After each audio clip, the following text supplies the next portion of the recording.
بسم الله الرحمن الرحيم. عن أبي هريرة رضي الله تعالى عنه قال قال رسول الله صلى الله تعالى عليه وسلم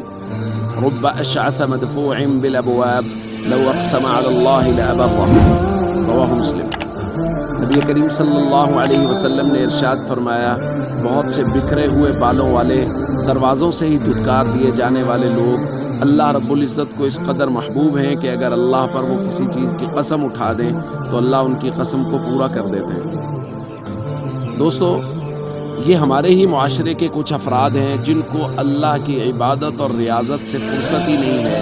ان کو اپنے جسم کی پرواہ ہی نہیں ہے کہ ہم کس حال میں ہیں، اور وہ لوگ اعلاء کلمت اللہ کے لیے، دین کی اشاعت کے لیے، دین کی تبلیغ کے لیے اس قدر مصروف ہیں اور ان کو اس قدر فکر ہے دین کی، لوگوں کی، ایمان کی، کہ وہ ہر وقت اسی دھن میں مگن ہیں اور ان کو اس بات کی کوئی پرواہ نہیں ہے کہ ہمارے بالوں کی کیفیت کیا ہے، ہمارے بدن کی کیفیت کیا ہے، ہمارے کپڑوں کی کیفیت کیا ہے۔ ایسے لوگ آپ کو پرانے مدارس میں، ایسے لوگ آپ کو خانقاہوں میں، نیک لوگوں کی مجالس میں مل جائیں گے جن کو اس بات کی تو پرواہ ہے کہ ہماری عبادت اور ریاضت کا کیا حال ہے، ان کو اس بات کی پرواہ ہے کہ دین کی تبلیغ کا کیا حال ہے، ان کو اس بات کی پرواہ ہے کہ اللہ کے دین کا کیا حال ہے، ان کو اپنے جسموں کی، اپنے بالوں کی، اپنے کپڑوں کی کوئی پرواہ نہیں۔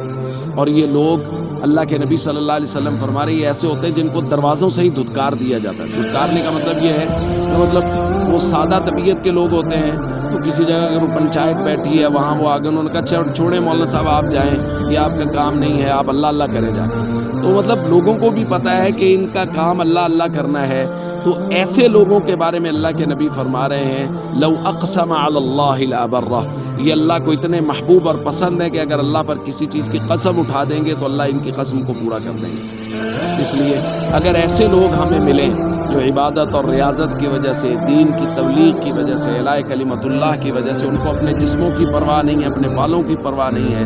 تو ان لوگوں کے پاس بیٹھیں، اپنے اور اپنے بچوں کے لیے ایسے لوگوں سے دعا کریں۔ السلام علیکم ورحمۃ اللہ وبرکاتہ۔